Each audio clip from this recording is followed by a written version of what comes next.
Cool. All right. Welcome, everyone. Good morning. Today on the Co-op Connection, we've got our co-op navigator fellow, Swan, asking questions of our very own Pat and Dan from Collective Effort. We're Yeah. hoping to get a nice grounded perspective on how do you engage in collective efforts and how do you create an environment where people can flourish economically and socially. So looking forward to hearing a little bit more about that. Maybe we can spotlight you guys. But regardless, I'm going to turn it over to you guys. Thank you, John. So Pat, I've known you for I don't know, maybe what feels like at least 10 years. Yep. Dan, I've met you here and there. You are definitely a in the shadows guy. Um, kind of jealous because I feel like I'm a in the shadows guy, and then I met you, and it's like I hear your name all the time, but I get to see you every once in a while. But the impact is always felt. Um, But one thing I'm curious about, and I think a lot of other people might be curious about, is what inspired the formation of Collective Effort. I would say from the onset, it was just kind of like, so like me and Dan were living together for a while, and then we ended up living with Jamel. And I guess like where it kind of like landed was like me and Jamel were already like kind of like freelancing together for a while. And Deshaun would, hop in on some projects as well. And so we already had like kind of like went to RPI together. We're all in the same program at varying years. And then we got out and all started kind of working together. Jamel and Deshaun were actually sharing an office at Albany Barn. And then parallel to us doing that work together, me and Dan were just like in the streets, like kind of doing activism stuff. And I was like throwing parties at my house, and Dan was inviting people because I didn't really know anybody around Troy. And so, kind of like we all were like doing stuff together in some capacity. Then, fast forward a couple of years, we ended up working with Roberta and Jess, and they started Power Breakfast Club, and that became a thing. And that really just started out of like us having like tiny little work sessions at like Jess's kitchen or at, random places throughout town. And so all of those things were just like happening. And, I guess I'm the kind of person that I was just like, well, I mean, we might as well figure out a way to like really do this thing together because we're like informally doing it together. So like maybe we should try actually doing it together. And at the time, I had just had a couple of years, well, a couple months experience, like managing another marketing company as a COO.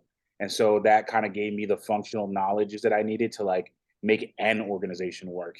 So I was like, okay, I know how to enable it. It was an LLC and all that kind of stuff. So I kind of understood some of like the inner workings behind like what it takes to formalize an organization, and differently than like community organizations like activist groups or side projects and stuff like that. It was just a little bit, there was something, the LLC kind of like angle gave us a little more formality to everything. So I just remember, um I just like called a meeting once. I was like, "Hey guys, you want to meet me at this place where people were throwing parties at at the time?" It was this building in downtown Troy, and we knew the woman who owned it. Like her family gave it to her. She was trying to sell it off, and it was kind of just like a weird art party place. And so, and I was like one of the like resident DJs there. So I was talking to the woman. I was like, "Hey, so like I want to do this thing. I want to turn into like an art collective something question mark. I don't know, and maybe we should figure out like how to do that." And so we were like, yeah, all right. Oh, it was on Ryan the whole time. That's funny. So we were like, all right, let's figure out how to do that. And so we just met there, and I was like, hey, so we already do this work together. We should like figure out a way to do it together for real, for real. And everybody was like, what do you mean? And I was like, I don't know what I mean. Let's let's just figure it out, I guess. So that was like the official like how things got started. Then I would say probably like, no, 2 months after that, we um, filed our paperwork with the state, and yeah, it was like that was in November in 2017. We filed our paperwork with the state, and then we kind of just like, building it after jumping off the cliff, essentially. So yeah.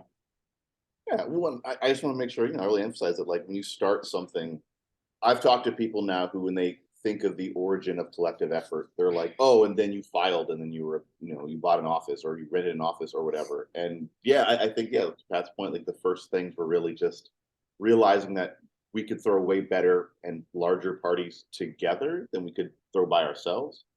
And that really became a key design ethos from early on, is you can always do bigger and more interesting things if you collaborate, than if you just have, a single person party or show, even if it gives you more individual control.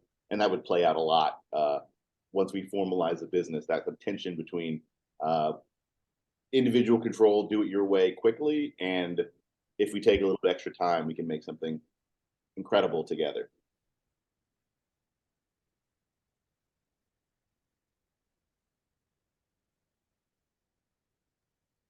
Okay. And in terms of the cooperative structure that y'all have come to develop over the years together, how does that benefit the members in terms of group economics?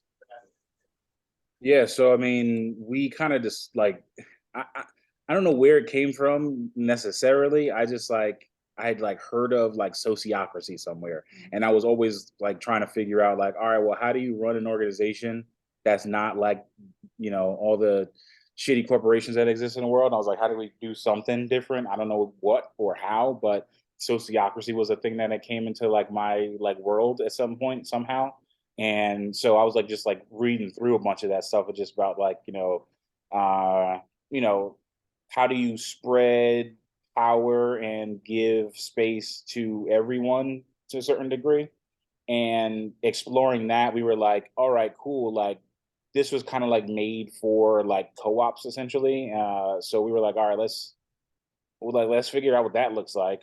And I hadn't known at the time that there was like a legal state entity that you could register as a co-op. But I was like, well, even if, I learned that later, but I was like, well, let's just use like principles or just like practice to do that. And at the root of what it means to be cooperative, it was just like, one member, one vote. And so we were like, all right, cool. No matter what percentage people own of the business, everyone's vote is the same. And that's just like not a thing that most corporations do. Everything is always like weighted by your equity. And so we were like, all right, well, let's scrap that shit. And so we were just like, all right, doesn't matter if you own, if you own 8% or 20%, your vote's the same. And so, being able to allow people to have equal voices useful, though difficult, very, very, very difficult. Because you also have to consider one of the consistent through lines we hear throughout all of our conversations, both here, like in this group, but like outside of this group, about like what it means to make a co-op or co-op style business sustainable, is really about like how do you balance the knowledge disparity amongst the group, right? So like linking back at us, it was like myself, Deshaun, Jamel, we all had been like freelancing for like 10 years, right? And so like we had working business knowledge. Me and Dan had organizational knowledge of like doing different kind of groups throughout a decade. And so like me and Dan had organizational knowledge and no one else did. And then there was just like practical skill knowledge that was a disparity between everything. And so like we had to, that like first like year or two was really all us trying to get comfortable with the uncomfort of not coming from the same knowledge base or place. And that was like probably the hardest like part about starting and sustaining, was just like how do you bridge the gaps between all the different banks of knowledge that we all possess. Yeah, and we're in Troy, so Troy is across the river from Watervliet, where the Shakers actually first land in North America. One of our great collective intentional experiments. Upstate New York and really, the Northeast is just awash in these attempts at collective governments, collective economics. Be they, these sort of idealized, maybe sort of left of center experiments, or just very practical industrial relations, right? Owners of steel mills working together to source resources, unions. We're in Troy again, like I said, so we've got multiple important unions in the United States that formed here, and these are all attempts of people to self-govern, but more importantly, find ways of sharing the economic success they have as an organization together. And yeah, we had to figure out not just what we thought was an equitable split, but how do we make that work in the terms of the people we work with, right? Where, just, hey, we work together, we have one vote, one person, and we split the largesse of a successful year might be the important element for some members. For other people, the most important thing actually is a sense of meaning, control. They made a choice, and that choice was reflected in the operations of the business. And so there's not one formula to sort of like how the benefits of the economic process kind of shake out. It is something that you not only have to be explicit about, but you have to keep returning to, and allow people to sort of figure out, hey, in the beginning, I just thought this was interesting I wanted to share in just sort of the social capital, the what's happening of us working together. And then maybe a year into it, 2 years into it, they say, to get the benefits of the organization, I might have to put in more than I wanted. So can we renegotiate our relationship so I can find something that better aligns with the bounty I want to receive, but also what I have or I'm willing to put up for the organization. I know we tend to be pretty strongly like we want to put in a lot of ourselves and reap the benefits.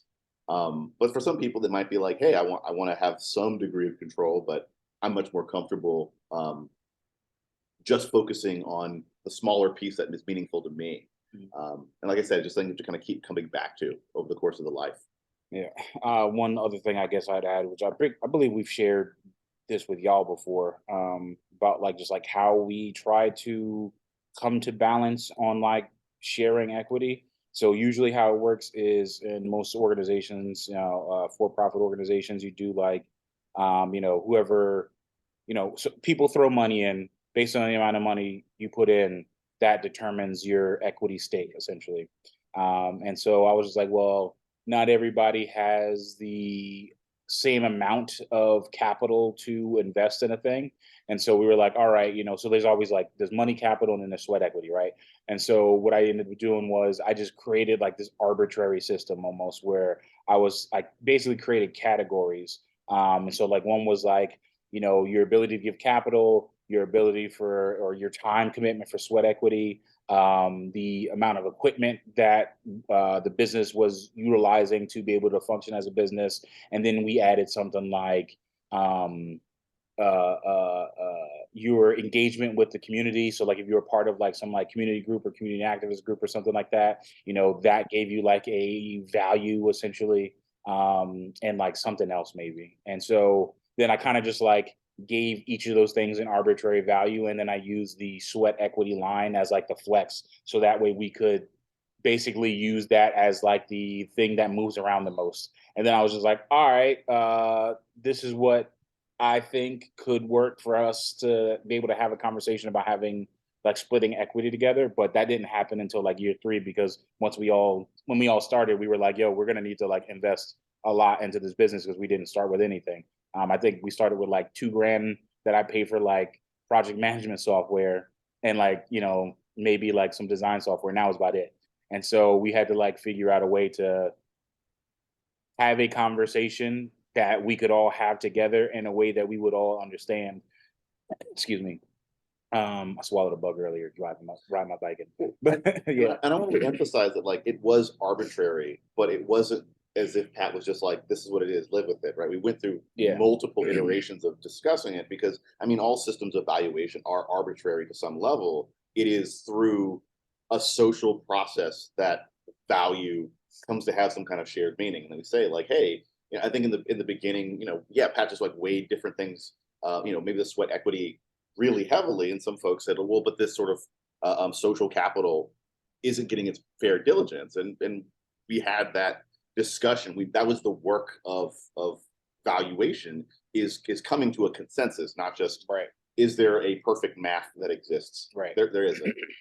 And that was terrifying and difficult, because like I was like, I made this thing in my head, and I tried to do research, but I couldn't find anything that was like useful. And then I was like talking to like an accountant or a bookkeeper somewhere, and they were like, this like doesn't exist, right? Like this is like a thing that doesn't actually like exist in the world. So like you're kind of like you're doing something very new and interesting. And I don't know how it's always going to affect like everything else, but like this is actually a really interesting like way to approach doing this. And I was like, oh, word. So I was like gassing myself, like going into our owner conversation, like, yo, I just ready, I'm a pioneer. Let's go. I just made some new shit. And then like presented it to everybody, and everybody was like, what the fuck is this? And I was just like, that's not the reaction I expected. I tried to like like I remember like a couple of months prior to us having that conversation, I was like, hey guys, like we need to have this equity conversation at this next like yearly owners meeting. So like if you aren't familiar with how that works, here's mad resources and materials to like have this conversation and like think about this thing. And some people read stuff and like came prepared, some people didn't. And so like, luckily I did make that thing, because then it would have been like, there would have been nothing for us to like really have a group conversation and group consensus around. And so yeah, I just remember the first reaction. Everybody was like, I think it was some people's first time seeing a number value next to their name, and like that was really hard for them to wrestle with. And then others were like, oh, this is mad fair, and like holy shit, what did we just do? Like this is incredible. So in like it took months after that really to like when you put a document settle. out there, you're really expressing the way you value the world. These are my values. I value this in this way. And I think that when we talk about expressing values in one way, I love democracy. I believe in fairness and justice. That's one thing, but it can be very challenging to say, how do I express my values as a line item on a budget, right? I know Ryan and I talk about, budgets being moral documents, right? They're expressions of what we think are true and fair and accurate in the world. And that can be very challenging if you've never talked about what you value in that way. A cooperative environment is really built by people feeling comfortable and compelled to share what they find valuable, while also recognizing other people value other things. And then yeah, like saying like, this way you value the world, this is how I value the world. Can we come to a shared way of valuing, the collective way of valuing each other's labor?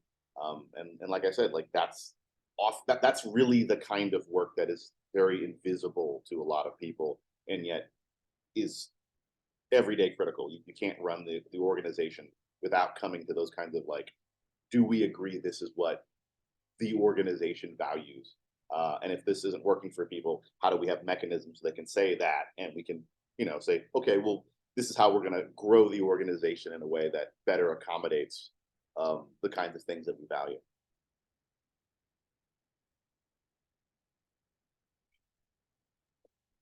I appreciate the in-depth breakdown. Um, so I definitely have a follow-up. Meeting 10 minutes. I probably didn't. Y'all give me host privilege, and they yelling at me now. So how does Collective Effort go about handling financial challenges and unexpected expenses? Well, go into OD hustle mode. Call any and everybody under the planet Earth that has worked with us and ask for referrals, or just be in public. So like a large part of how we get business is mostly been always like via social capital, right? It's like somebody seen Jamel at an event and was like, oh my God, Jamel, I was just thinking of you. I wanted to talk to you guys about this video for this thing and this and this and that. Or it's like I get invited to a mad like business conversations with the business review or something like that. And like they'll do an article, and someone will read that article and be like, oh my God, this is really interesting. You said some stuff. I want to talk to you, and like they'll just like hit me up on LinkedIn or whatever, or call to office. And so like most of our business comes that way.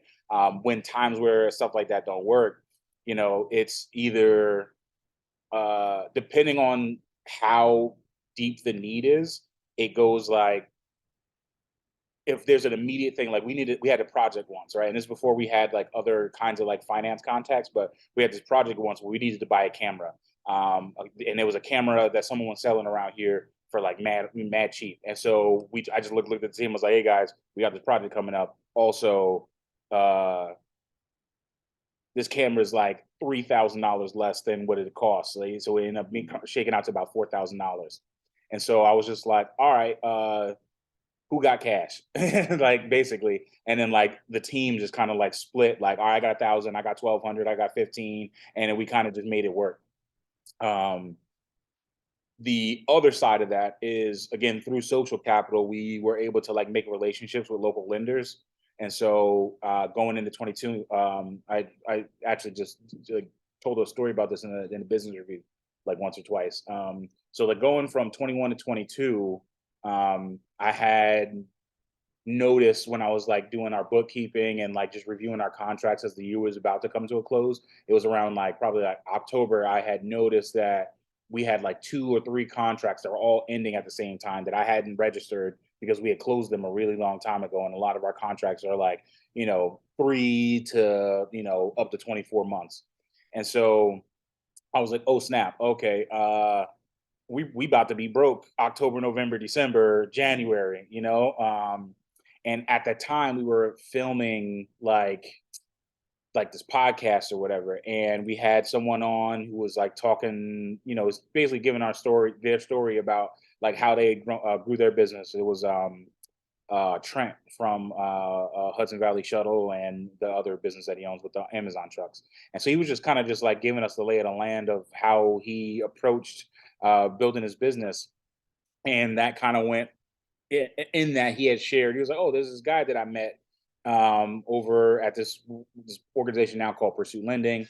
But then there's places obviously like Co-op Fund where, they do lending essentially, right? And like with favorable terms. And so I just happened to reach out to Wesley just to like just talk to him. Like I knew we needed money, but I didn't even know, like I never really borrowed money from a lender before. So, and being Black, our relationship with being in debt is something special. So I was just like, I don't know if I even want to take, no loan money from anybody. And so I kind of just started reaching out. Like I luckily already had the working knowledge of having been working with Co-op Fund for a while, that I understood like what their process was and what their terms were. And just being any smart business person, like you go, okay, well, I'm gonna just look around and see what like the turnaround time is / what the interest rates are and this and that. So I was just talking to people. And doing that, I was like, oh, okay, cool. Like, cool, we could go work with these people because they were offering like this like minority lending like package essentially from the federal government that was like 2% interest rate, which is like crazy. And I was just like, oh, well, I'll take that. Like that's not, it'd be a good way for us to like starting establishing good business debt and at a really favorable rate. So I was like, all right, cool. Can we have 50K? And he was just like, yeah, great. And then like I went through the process, and then like he kind of just gave us direct deposit in like 2 or 3 weeks after that. And that 50K basically let us survive from December to about February, to like still be alive essentially. And it was like it's like $750 a month. So I was just like, oh, that's like 2 pieces of design software. So like that's not a big deal.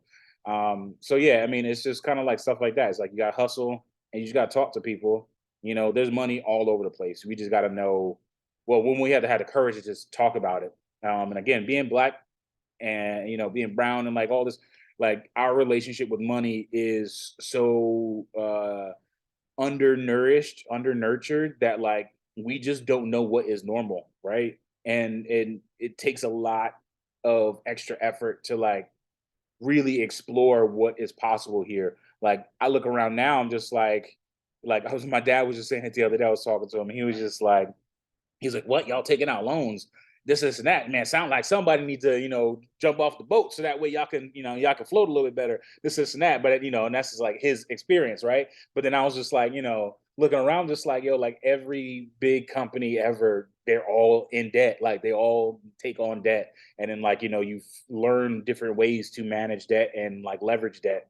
And so like that's like a whole new world for me. I'm just like, I don't know nothing about that kind of shit. So like, and we generally don't know nothing about that kind of shit, so like it takes a lot of like unlearning a bunch of stuff that we've been taught to fear over time, and learn how to deal with, operating in this place in this way until hopefully it changes.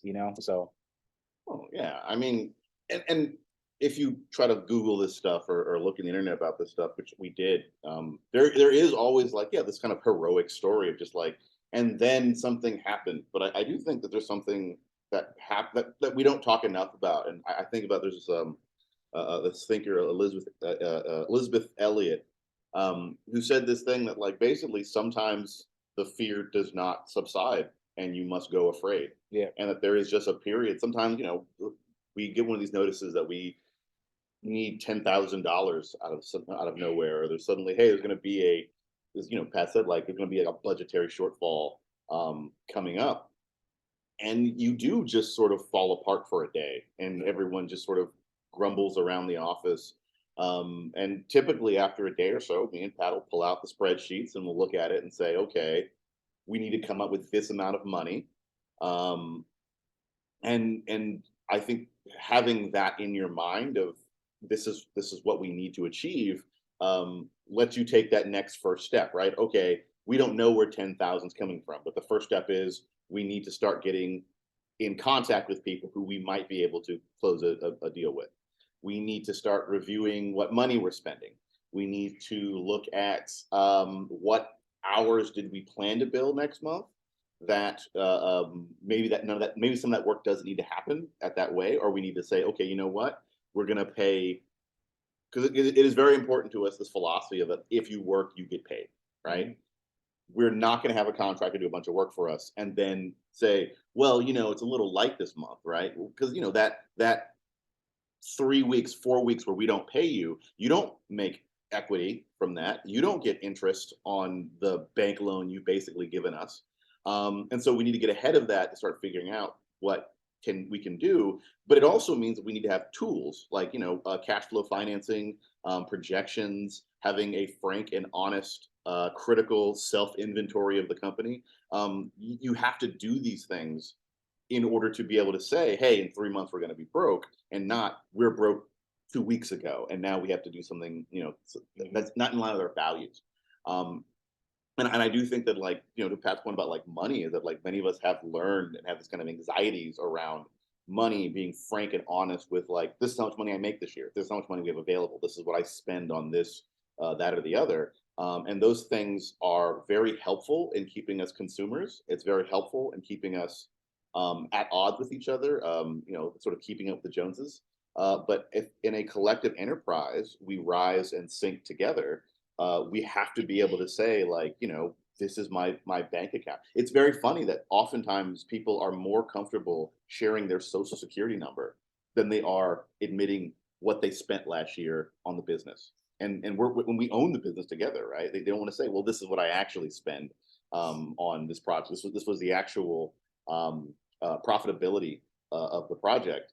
And I do think those things are taught to us so that we stay happy with getting the junior share of the deal, of getting the producing all of the labor but not producing or not getting all the benefits of our labor, and just sort of saying like, well, the bosses, the executives, they think about all this stuff, and so that's why they don't give us the full dollar of the labor I earned. And we were just adamant that you work here, you get paid, you're an owner, you have access and the ability to see how we're doing. And for some of us who even were a little more reticent, who are a little more like, well, do I really need to know the financials? Do I really need to know how we're doing month to month? I know we had to become very determined to say, look, this is how much money we actually have. This is what we actually spent. I know this makes you uncomfortable to think about this, to hear this, but we can't do this together unless we share in the fat times, but we share in the lean times. We share in the knowledge that we don't want to know. We share in the knowledge that we are excited to, the sneak peek of the great party. But you pay for the sneak peek of the party by saying, this is how much is in the kitty, and this is how much we expect to spend. I mean, if you look at your taxes after the couple of years of doing it, it'll put some tingle on the back of your neck to see how much money we spend on various things. But I do think that accountability helps you weather these storms and feel the kind of efficacy that, you know, I'll just say really quickly, I have another organization I work with. I remember there was a roof issue, and suddenly they're like, oh, we might need to shell out like $8,000-9,000 on a roof. And I was like, yeah, you know, we're talking through it. And after the meeting, someone was all like, you're very blasé about the fact that we owe $9,000. And I was just like, I didn't mean to, if that was rude, I don't mean to be rude, just that through collective effort, that's like a Thursday, right? That's just a thing that's going to happen sometimes. And I've learned that if you give yourself some time to fall apart, keep your wits about you, have a frank conversation about what you can and can't do, and you execute a plan that isn't just fantasy, but really confronts the realities of the situation, you can move a mountain. You can turn the ocean into something you can drink. But yeah, the fear often tells us we can't go, and or our training says we can't go until we feel comfortable. And no, sometimes you got to go even when you're scared. You got to. I mean, I'm gonna be very honest and very frank with y'all. Is like once people start seeing how much things cost and things like that, like the fear that comes along with it, it will definitely focus some people, and it'll get some people to be like, I don't know if I want to be responsible or part of this thing. And especially when you start getting into the hundreds of thousands of dollars of like what it costs to run an organization. And like that reality really starts to shake the tree a little bit and being like, oh man, like I got to get real about it, or I need to see myself out, or it puts like the pressure of like, if you know that like you're a person that is just kind of like skating and floating by, hoping for that big payday to come through and all that kind of stuff like that, it's gonna make everybody go, hey, it's time to get real about the things, you know what I mean? So it creates the necessity basically for the right people to be on the boat at the given time. Like this past year, tax season, we'd spent $220,000, and I seen that, and I was just like, "That's how much it costs to run this shit." Like, like literally that whole day, I was like, "That's crazy. That's crazy.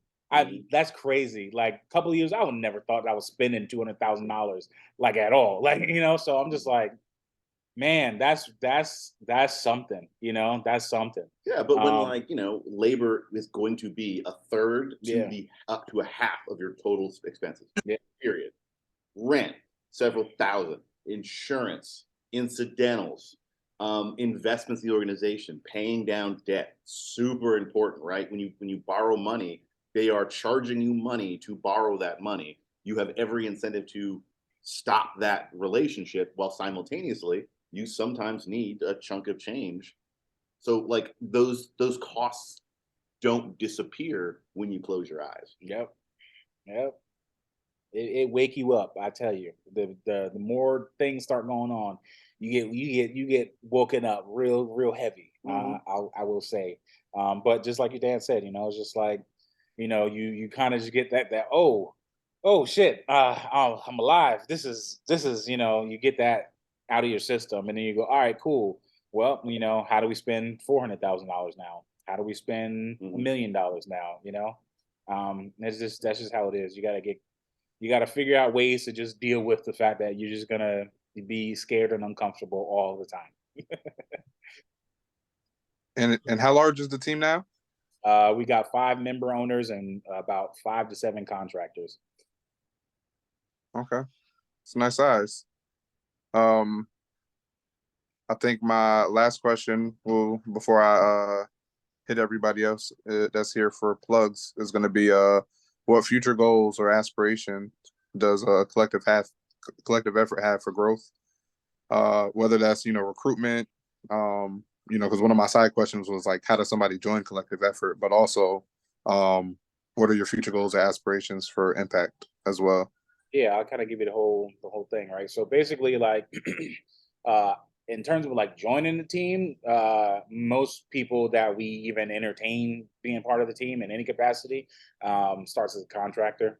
It gives us like uh, a good understanding of like how they run themselves, and like where their business knowledge is, right? And so, like, I have people that are come in and be like, yo, I want to work for free. And I'm just like, I'm not letting you work for free. I'm sorry. You're not about to have my name out in the street talking about Pat ain't paid me nothing. That's never going to happen. And so I force people to come up with a number. And then I go, okay, how did you come up with that number? And then like, it's like, the process by which I like help them through that, I learned so much about who that person is, where they are, what they value, those kinds of things. Um, and then from there, it's kind of like, we're still working on like we had members leave, and then like our accountants kind of just like distributed the extra equity value. So like we have to like agree on terms by which we offer ownership to people, in the event that, like, I don't know, maybe the system that we used in the beginning that we made up, doesn't work anymore. I don't know, like, we're still like working out the kinks of that, but like right now we're actually prioritizing trying to like secure a board of advisors. But yeah, so like in terms of becoming an owner, we're still working it out. But everybody basically starts as a contractor, and then like we can part time, and I don't think we're full time in any of our contractors or anything like that yet. So that's been pretty much how it is. Most people that come work with us are contractors. Um, and then in terms of the future, like that's immediate next step, right? Like we're trying to figure out the best way to add more member owners, because we just want more perspective and hands on deck, and people that are just like, yeah, like we should be out here trying to make creative, sustainable communities. Like that's been like the one interesting thing that's been happening, in the real world.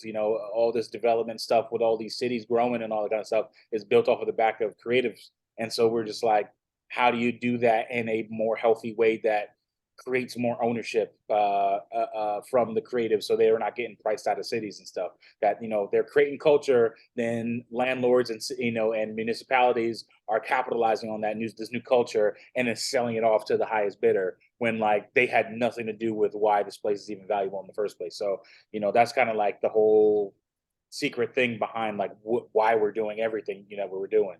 And so we want to find ways to bring more people on that also believe that like we should be trying to figure out a way to solve that problem. And then immediately after that, like towards that goal, we were like, we need space that we control. And so like, we rent these two offices in downtown, but like, we're dealing with stupid shit. Like we rent in a restaurant and the landlord doesn't want us to use the kitchen. And it's just like, what? That's crazy.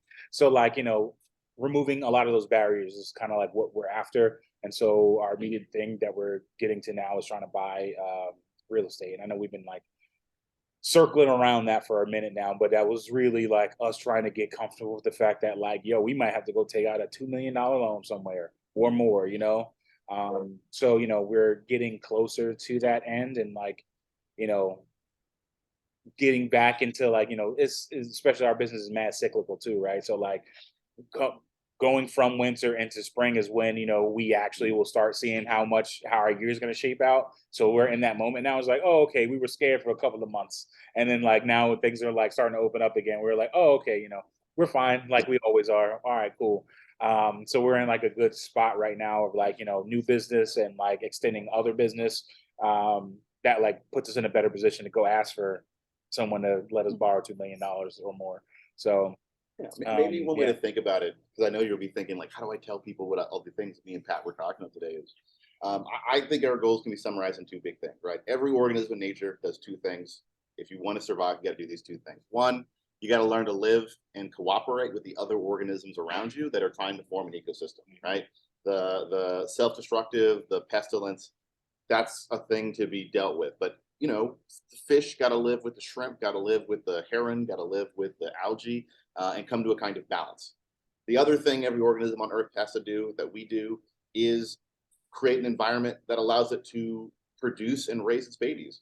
And so all of our goals, from buying the building, figuring out new ways to bring people on, these are all just ways for us to do those two things, to be a natural organism in an ecosystem. And yeah, I mean, and so what each one will look like will depend upon what we come across. But yeah, what we're trying to do is build a home. That's our environment for taking care of our babies. We're trying to come up with processes for taking our contractors through a process becoming owners. That's kind of raising them. Trying to figure out ways to find new partnerships and collaborate with other people. Trying to find other cooperatives who are trying to like live in this funky earth, this funky time, and make some funky music. And we just try to like be Bigger parties. flexible. Yeah, throw bigger parties. Let's go throw the great Hudson Jamboree, shindig, if you will. And yeah, I'd really like to make another version of Afropunk. that'd be a lot of fun. Not Afropunk, but something like it. I love Afropunk, but I love, especially at Afropunk, the fact that everyone has been inspired to make the next Afropunk, but no one's made the next Afropunk. I want to make something that when people say it, their vision of what a city can be, what an organization can be, has been changed. And they say, hey, these folks have other goals that are exciting. I want to do that. I now think differently about how my workplace could be run. Though they do have a crew called Everyday People. They be throwing some banger parties. I love a banger party. Yeah. So.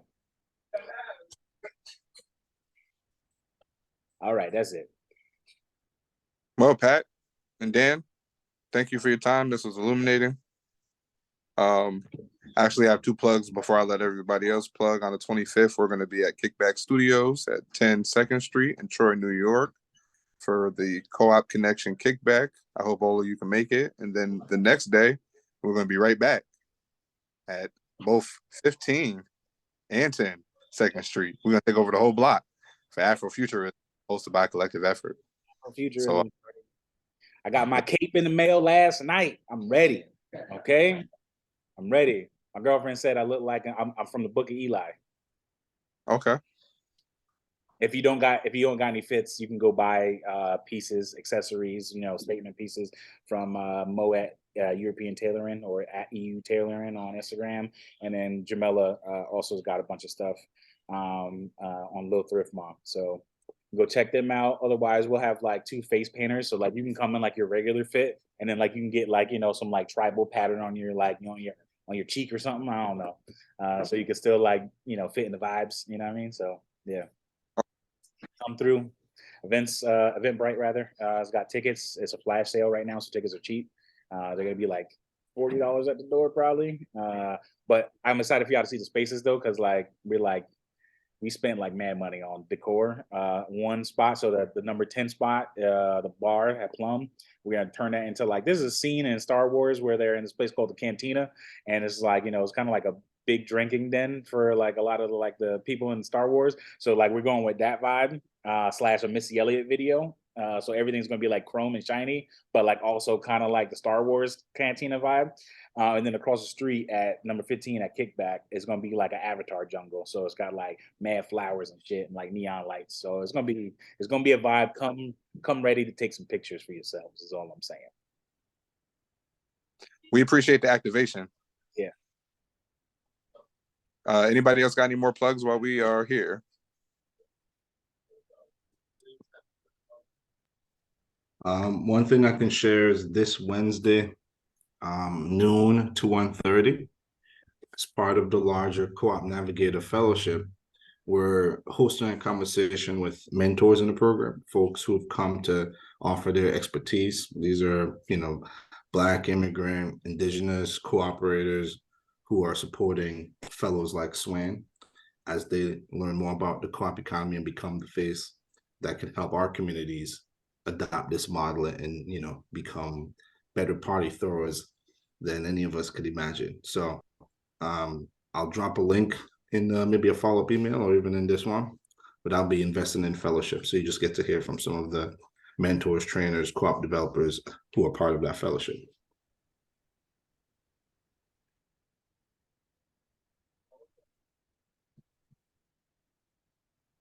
Coach Carmen, Ryan, Chris.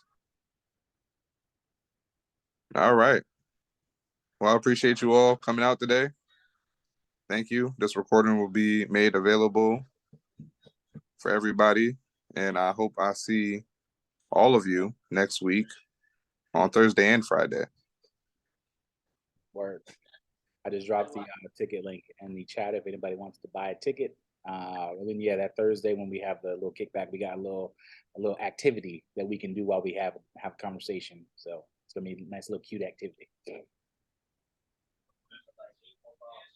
And this 518 day this Thursday. I know maybe some things are still being thought about, but anything to share about that? Swain? So far, I know that I have thoughts about going to Saratoga for not is it Saratoga? There's some event that's happening from 5 to 8 or 5 to 9 in Saratoga on 518 day.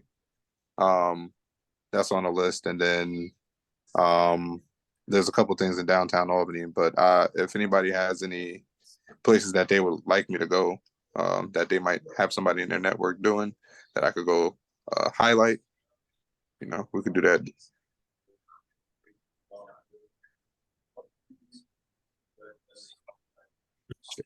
Oh. I'll catch y'all later. I got 11:30. Yep. We'll follow up on Have a that. good day, Peace out. Peace.